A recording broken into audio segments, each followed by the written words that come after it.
Every team, every topic, everywhere. This is Believe.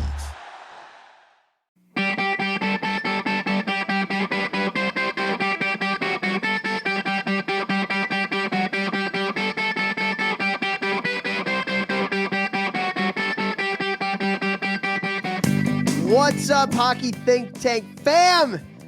This is Toph. I'm on here with Jeffrey J. Hulavecchio. It's short shifts, 10 minutes are on the clock.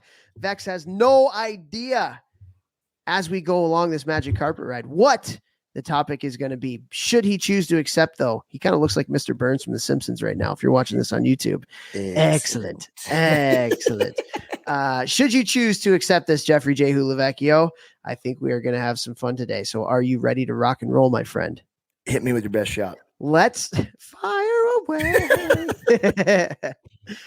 So we actually talked about this. So for those of you that don't know, we do a youth hockey blueprint where we work with different youth organizations all over North America on everything from parent education, player life skills workshops, streamlining operations for your whole club. But we do a lot of coaching education too. And part of signing up with us with your organization is you have the ability to hop on a call with us once a week for coaching development, coaching education, where we'll pick a specific topic and we'll give a little bit of a presentation from the Hockey Think Tank on it. And then we'll have all the coaches from all the different organizations that we work with. They have access to it. And then they'll share some of the things that they believe in and some drills that they do. And it's really, really cool. I really enjoy these calls that we get to do once a week with the coaches. And I wanted to talk about what we talked about on our call this week. And that was the importance of getting to the middle of the ice offensively. The importance of getting to the middle of the ice offensively. And I'm going to leave it there. I'm not going to give my thoughts yet or anything else. I would love to hear from your point of view, how important it is, where on the ice that's important, and just talk about offensively how important getting the puck to the middle is. Well, I'll start by saying anytime you have the puck, you always want to bring it to areas where you have more outs, where you have more abilities to open up more options of play. Because when you're playing chess, not checkers, and you're thinking, okay, if I bring the puck over here, what is the defender thinking? And if you're skating yourself into the wall, the defender knows, okay, he can only dump it behind me. There's only one way to go. You can go down the wall, right? Dump it down the wall, beat me wide, or he's going to bring it to the middle and somebody's going to murder him. Right. So if you just skate directly at the wall, you know that you have no outs. When you're playing offensively, you want to do a couple of things. You always want to create time and space for yourself or create time and space for your teammates. So and I guess this goes with anytime you have the puck, you could be in the neutral zone. Same exact idea. You also want to be deceptive with where you're going. Okay, I'm going here. I'm looking like I'm going this way. I'm dragging that defender with me, but I know that I'm opening up the ice over there. When the puck is in the middle of the ice, it's much harder for defenders to take better angles because you're in the middle. You can't really angle you one way or the other. You can go either way. You're keeping more options open for yourself. You're keeping more options of plays behind, out to the side, cross and drop, like all these different things. So you want to keep as many options open as possible. You want to be deceptive. And the more you're in the middle of the ice, the more options you have available to you. You do have to always worry about, not worry, but you got to think about like back checkers and things like that, or fore checkers. If you're in the middle of the ice, a turnover in the middle of the ice is definitely more dangerous, quote unquote, than a turnover along the boards because you're closer to the net if anywhere you are on the ice, being in the middle versus being on the outside. So it is something you have to think about. But offensively, if you bring the puck in, let's say on a 3-on-2, and you bring it in wide, that is way easier to defend than if you're bringing the puck in, you get it to the middle, and now those two D-men have to talk to each other. Who's going to step up? Who's not going to step up? Where are we going? What are these other two guys doing? So anytime you can get the puck to the middle of the ice, you're going to open up opportunities for your teammates and also obviously possibly yourself. 100%, man. You hit on so many good points there, and I'll kind of echo a few of them. Number one, when you threaten the middle of the ice, it's a lot harder to defend because now there needs to be communication and sorting things out. When a player has the puck on the wall, it's easy. That closest defender will just gap up and angle.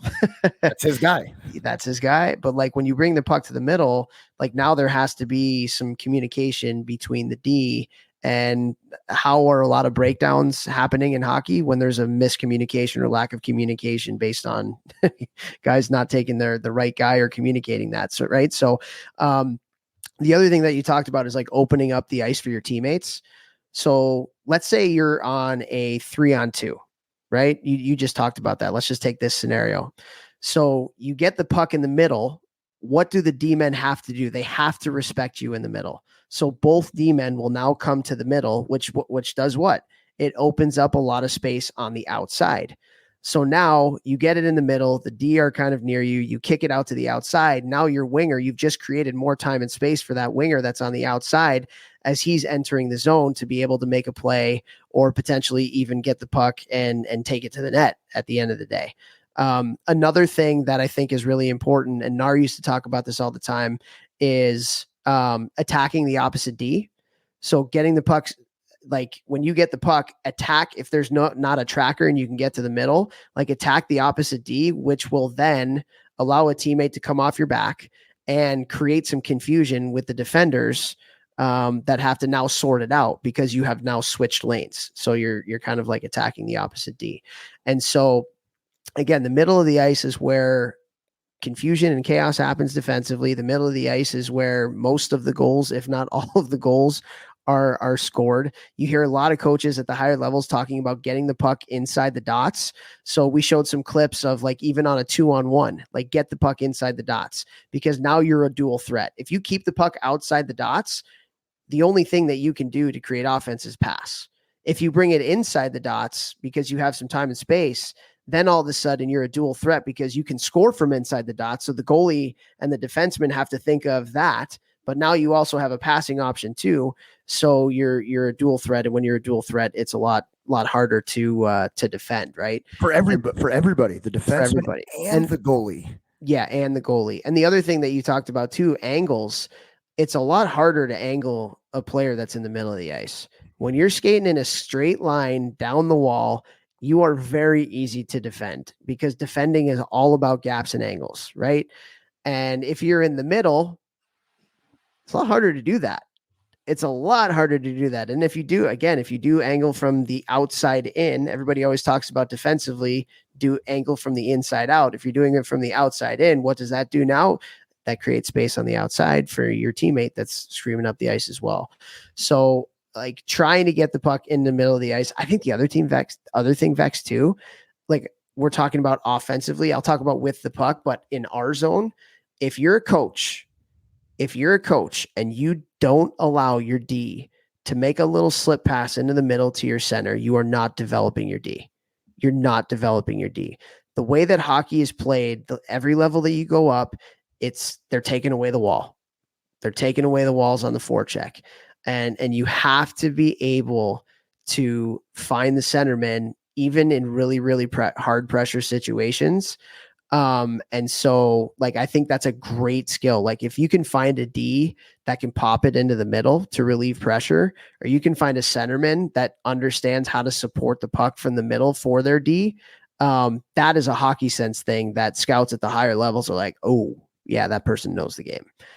So forget like also we're talking offense and like scoring, but also we got to allow them to be able to, and again, is that a little bit riskier? Yeah, but a lot of times it's the right play too. And you want to teach kids to make the right play. And open up their toolbox and their abilities and learning. And the other thing too is like it wasn't as big of a thing in college hockey when I was playing. I'm sure it is now because college hockey is way more skilled now than it was when I was playing. It was kind of football on skates, at least in the CCHA when I played. Buddy, I played in the ECAC. Same over there on skates. Yeah, dude, it was crazy in the CCHA, just a bunch of monsters. But in pro hockey, I mean, you're almost always as the winger on the breakout hitting the D underneath in the slot.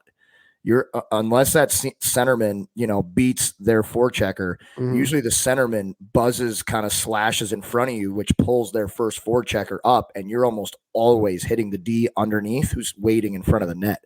So like you're getting the puck to the middle, and then the D man has all these options. Yeah. He can go either way. He can hit the guy in the middle. Like, so, learning to be confident and comfortable in the middle of the ice with the puck, whether it's on a regroup, whether it's on a breakout, whether it's on a 3-on-2, on a rush, whatever.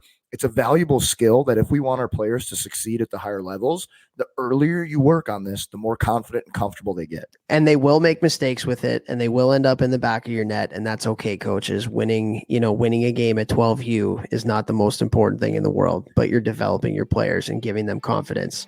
Or not giving them confidence, but you're putting them in situations to make plays that they're going to make when they get older. So, anyways, good stuff, X. Time's up. Share the show. Share the show.